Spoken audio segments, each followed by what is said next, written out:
everyone, and welcome to Discovering Laguna Woods Village. I'm Cyndee Whitney, and today we're going to be discovering some fascinating creative activities here at Clubhouse 4. Now, Clubhouse 4 is an exceptional place within the village, and we want to help you find the many ways that you can be tapping into your emerging creative spirit by taking advantage of any of the 8 studios available to you. We're going to go in and we're going to meet some people who have done just that. They've come here, they've made some beautiful things, and they're going to tell us about the processes that they've used. Right here, right now, Clubhouse 4. Let's go on in.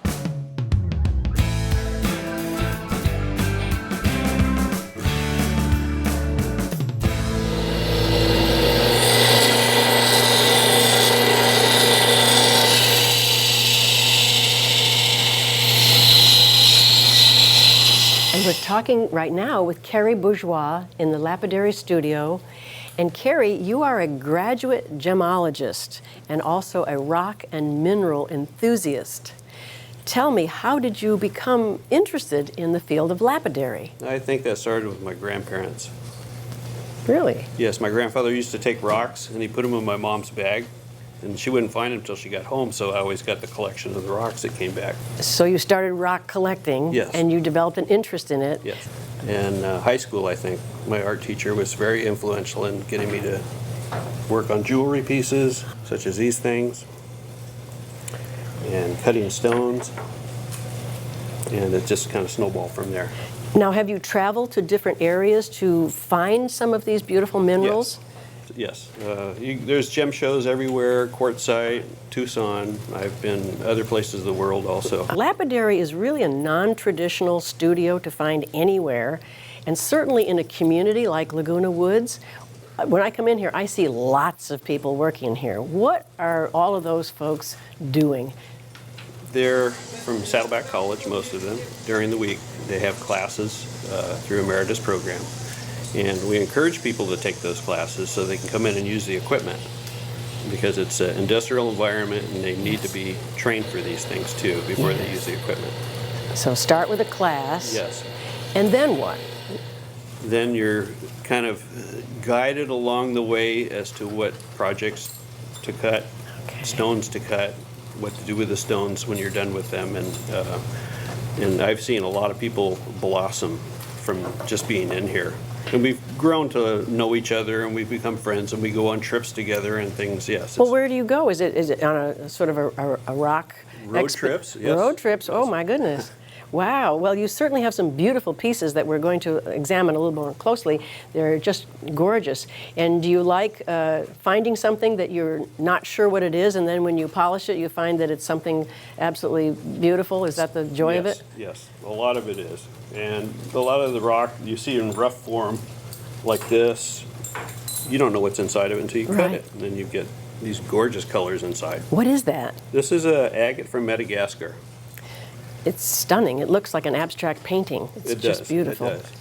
And a lot of these other rocks, some of these come from California, Arizona, Mexico. I'm not sure. I think that's Brazil. And this also from Madagascar. So are you somewhat of an archaeologist also?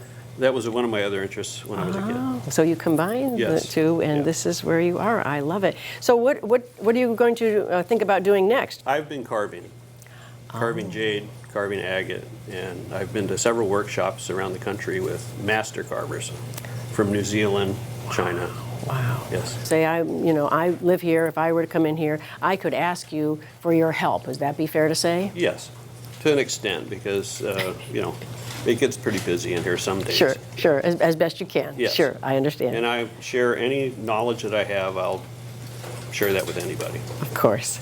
Well, thank you so much. Your work is beautiful. Your rocks and minerals are so interesting and exciting. We appreciate that you shared them with us today, Carrie. Well, thank you so much.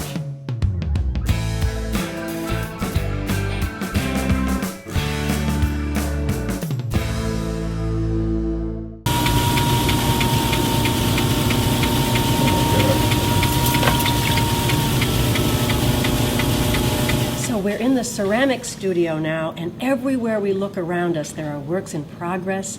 There are beautiful designs and glazes and things that are functional and decorative. And thankfully, we're going to be speaking to Vivian Basing, who's going to give us a great understanding of this entire environment.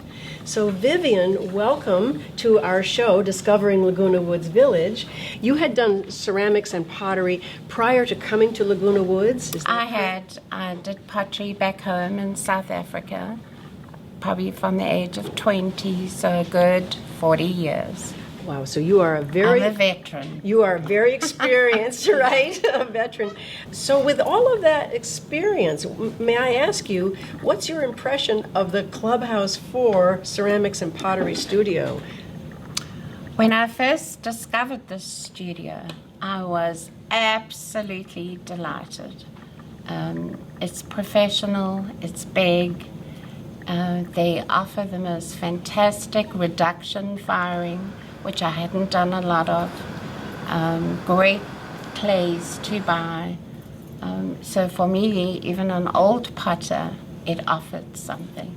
So can you imagine for new people?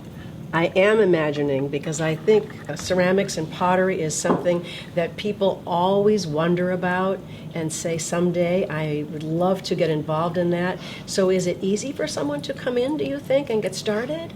I think so. They can start with handwork. What does that mean? Handwork means you don't throw on the wheel. Okay. So you can start learning about the clay, putting it together, and making something. Right. And then you can take lessons through Emeritus, Yes. and you can do classes to learn how to throw. You do need to be taught. Now, when you're on the wheel, that's going to be a very different experience. Yes, so you would start, even if you did handwork, or if you threw, and then you have to allow it to dry before you can trim it and add to it. A lot of my pieces I add on, and then it has to dry again, and then eventually it gets fired for the first firing, and thereafter, once it's been fired once, we glaze it, and it gets fired a second time. The glaze is all here. I'm often in, where the glazing happens, helping someone to get this effect. So, but I've been working on this color combination for a good 3 years. Oh my goodness. You get better and better at it. Come to the studio and come and meet us. There's a lot of friendly, helpful, very talented people here. As a resident, you can be in the studio any time when there are no lessons. And we have supervisors, our red apron girls and guys, who are really helpful.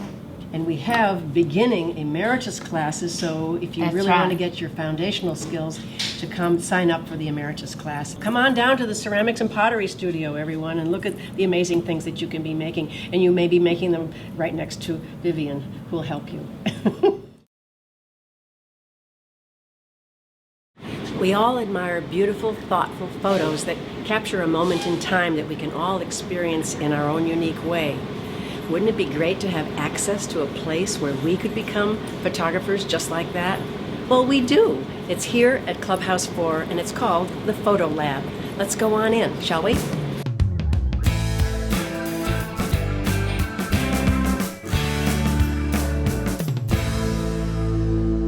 Well, we're talking now with Mark Rabinowitz, who is in charge of the entire photo lab, and he's going to tell us some many ways that we can learn to become much better photographers. So, Mark, please tell us where we are right now. Well, we are standing outside of the Fred Granger Learning Center. This is where we do our hands-on computer learning of basically the software to manipulate your photographs. Well, let's go on in.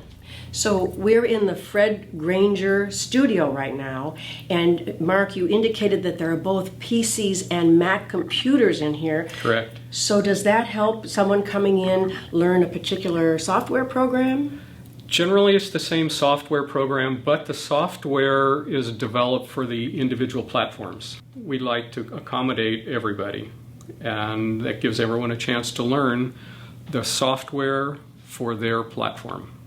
And they may have that software program sitting on their computer at home and have really no idea how to use it. So if they come in here, they'll be able to take a class. It's been known to happen that their software is sitting on their computer and they don't know which button to push. Right. But we teach that. That's what the Camera Club is here for. One of the reasons that the Camera Club is here is to instruct folks on how to enhance their photography and better use their equipment. It's pretty terrific, because then when I have my grandkids in front of me, I know how to shoot them better. Exactly. And you know what? With all of those photos, we're seeing your photography work all the time, aren't we? In a lot of, yes, in a lot of places.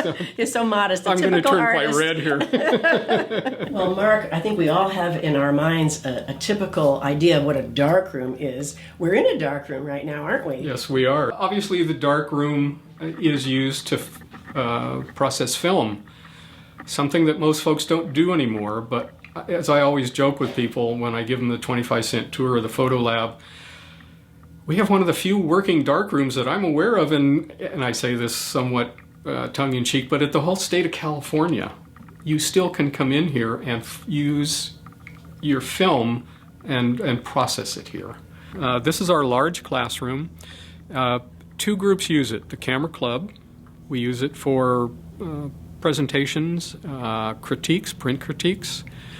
Also the Emeritus program, the photography end of their program, holds classes in here pretty much 5 days a week. Well, the Camera Club has 2 different types of critiques. Digital critiques, which happen 6 times a year, and print critiques, which happen twice a year. Print critiques takes place here. I set up certain categories. We have a professional judge that the Camera Club pays, both digitally and print, to come in and judge your photograph. And scores are kept, and there's awards at the end of the year. Are there prizes given? Pats on the back. Oh, that's good. That's good, Yeah. though. You know, we have people who come in here with their cell phones and take photographs, and their point and shoots and their DSLRs, and every one of them does the same thing. It's just how you use what you've done. Absolutely. When folks come in to do portraiture work, in either our studio or here in the classroom, we have pull-down backgrounds for folks. 3 colors, black, blue, and white. And that gives you a more professional-looking photo. Definitely gives you a more professional-looking photo. How exciting. Yeah. Do people come in and use this? People on occasion do, but that's part of the mystique of the Camera Club. Folks don't know we're here. Well, they or will what come we in have. now. Yeah. Talking with Peter Batten now, and we're in the mat room in the photo lab. Now, Peter, you shared with me that this photo lab was one of the reasons that you moved to Laguna Woods Village. That's true. Why? Well, I had my own photo lab back in Michigan, and we were going to move out here. And when I found out we had our own photo lab here and the prices that we have to pay, which is basically just for materials, this seemed like the perfect solution for me. Wonderful. Now, we're in front of some equipment here. This is what is this? This is the copy stand.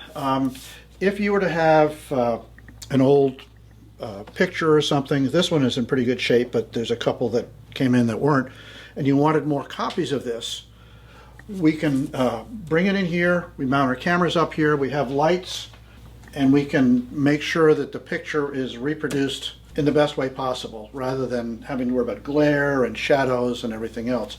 Take the image, put it on the computers, and then do our magic with Photoshop and make it look like it was when it was first printed. An original photo. Yep. I imagine that we all have some of those old fragile photos. Yep. I know I do. Yep. And we've all moved a time or two. Yep. So they've gotten more and more tattered. Yep. So they can bring those in and you'll help restore them? We had one of the 2 grandparents come in, and it was in 3 pieces.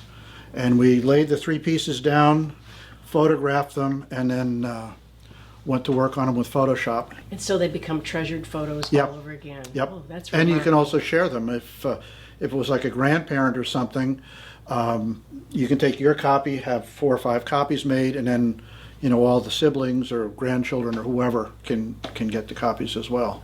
So Peter, where we're standing right now is a mat cutter. Correct. So you're telling me that a resident can come into this lab with a print or a photo and you will help them mat that? Correct. We even have mat here.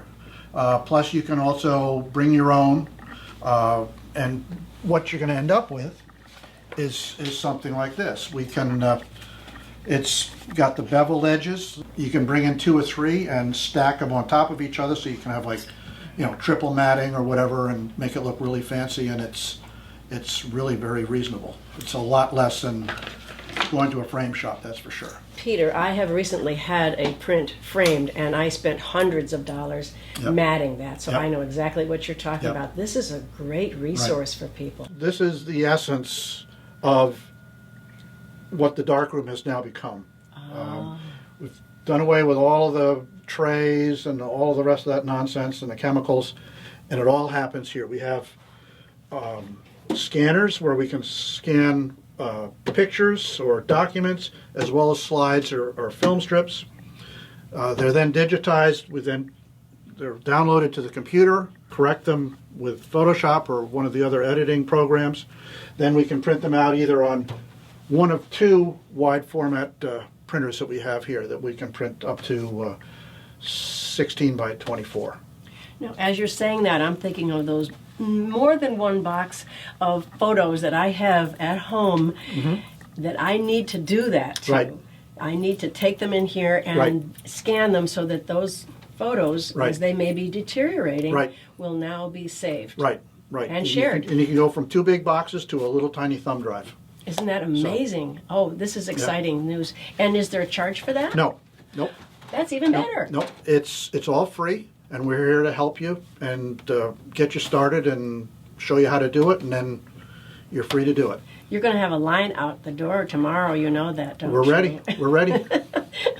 I think you are. This is wonderful. Thank you so much, thank Peter. you.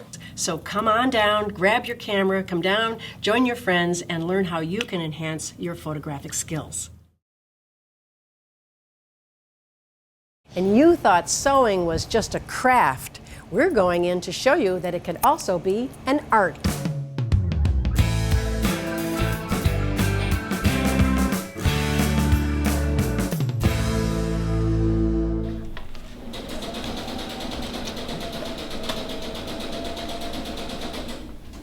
Well, we're talking with Mary Kay Tibbetts now in the sewing room. Mary Kay, would you please tell us how long you have been coming here to Clubhouse 4? To Clubhouse for several years. I've been a supervisor in this room for 10 years. Probably been active 15 years. That's how long we've been here. What are some of the things that you like to do when you come in here? What are some of the things that you have created? Well, I'm making a baby quilt for a friend. Just keeping busy. Making clothes that you can't find in the store, or making quilts, making Christmas items. It's just, to make gifts, unusual gifts. And when your friends and family find out that you do this, do they make requests of you? Yes. It's like my grandson that ripped his bathing suit, and I sewed it for him. Then next week, my son showed up with another one, and I said, "This doesn't look like Wayne." This is his bathing suit, and he said, "No, Wayne's friend tore his." See, you become very essential in their Yes. lives. You've told me that this is a non-traditional sewing room. What did you mean by that? This room is open to residents only. We're open 7 days a week, 9 to 4, always a supervisor on duty, and they can come in and do whatever they want. They can mend, they can sew, they can quilt, it's just the resident sewing room. So you can come in and it's your room. Everything in this room has been donated. We don't buy anything. We have donated material, donated threads, buttons, scissors, patterns. We have patterns that people can borrow and take them and use them, and then they bring them back and tell us if all the pieces are there. But everything in this room is a donation. Really? We don't buy anything. So people can actually donate something. They can come Oh, down. You yes, encourage please them do. to. Yes. And then the money we make, we have 3 charities that we donate to. And that's, like I said, the money just goes in a cycle. Now, I know that probably everybody has tried to sew something in their life. And now that maybe they're coming here and they have some extra time on their hands, what would you say to somebody moving to Laguna Woods Village? If they have some sewing skills, they can come in here and we'll help them. We give them suggestions and try to help them, but we don't teach. Right. If they're beginners, we tell them to sign up for an emeritus class, and then they can take beginning sewing, or they can just come in here and practice their sewing skills. Wonderful, wonderful. And you mentioned the emeritus classes. That, of course, it takes place here at Clubhouse 4, and they sign up for those classes. And one of them, I think, has to do with construction of fabrics, and the other one is wearable art. What does that consist of? They make strange things. Oh, it is truly art then. Yeah, they make strange things, interesting things. We're in the Wearable Art Room at Clubhouse 4, and we're talking to Barbara Mescan. Barbara, you are a master at making wearable art. Would you explain what wearable art is?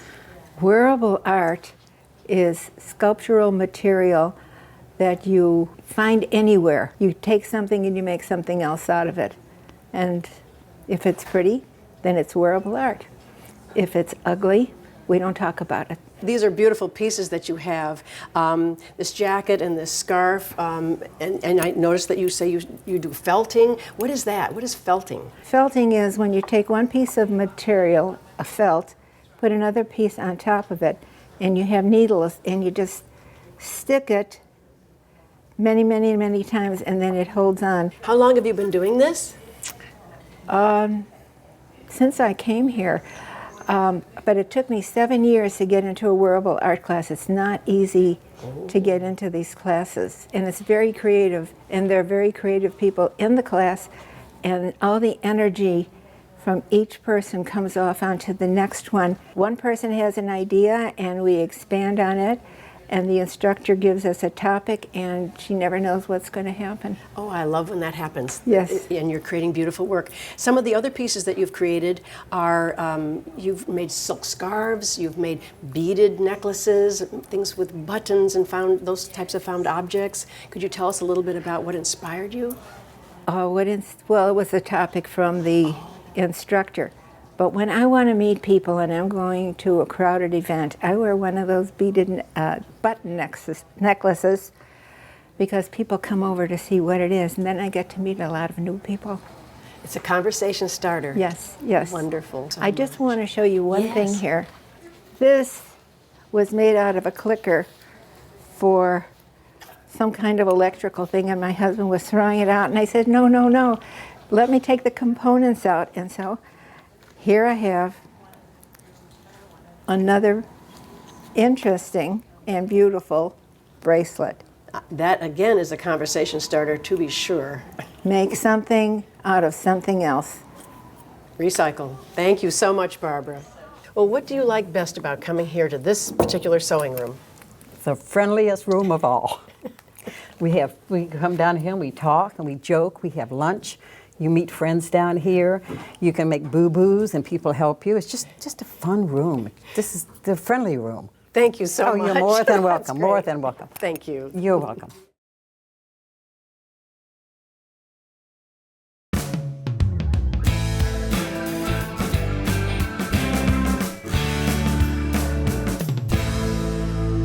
Hi, we're in the Slipcast studio now, and we're talking to Judy Nussbaum. Judy, please tell us a little bit about, first of all, what is slipcasting?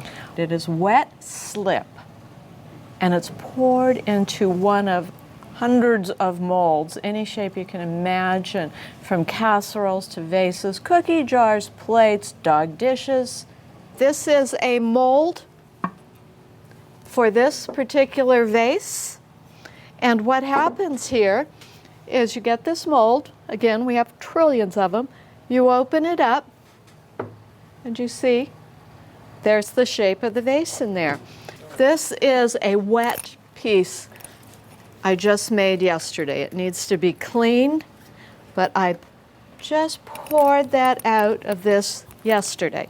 And so what I'll do is I'll clean it up, which I'll do today, and I'll put it in for bisque firing, and it will come out white bisque. And then I will decide what glazes I'll put on it. And this I used two of my favorite glazes. I used one down here, a rustic sunset, and up here I put the glaze of fudge marble and dripped it down. I never had any talent other than coloring books, so you don't have to have some fantastic artistic ability. You come in here, you start making things. We have resident teachers that come in on certain mornings each week and come in and learn how to do this and take the emeritus classes as well.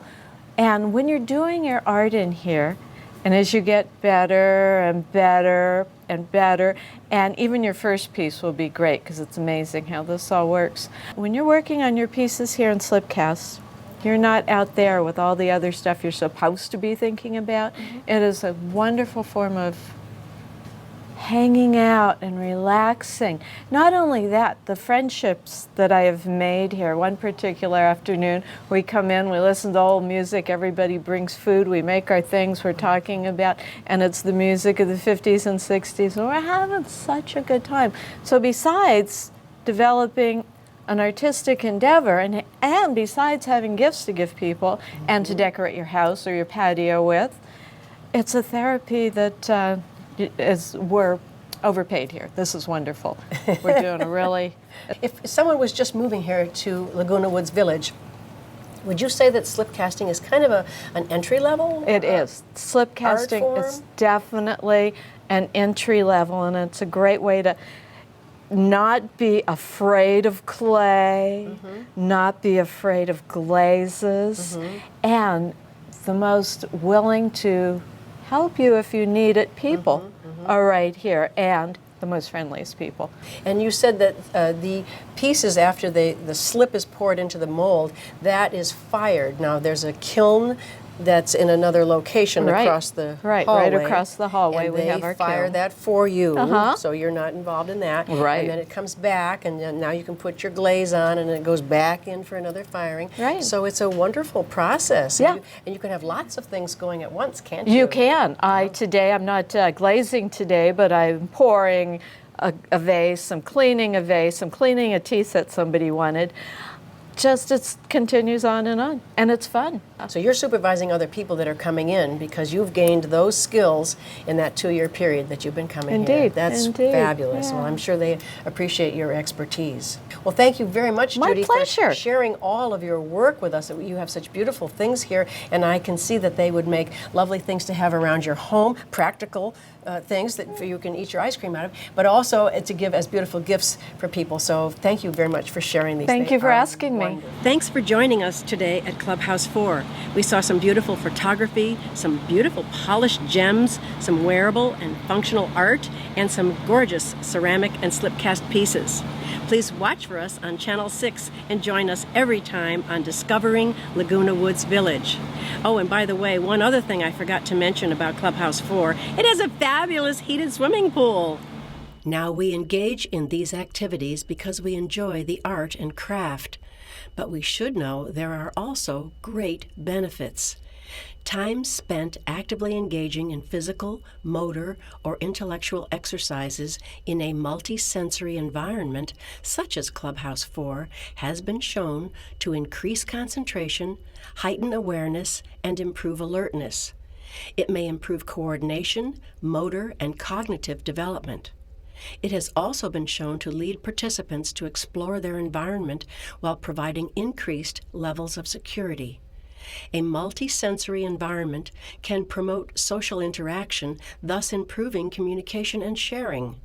It may also foster mental and physical relaxation, causing reduced stress levels.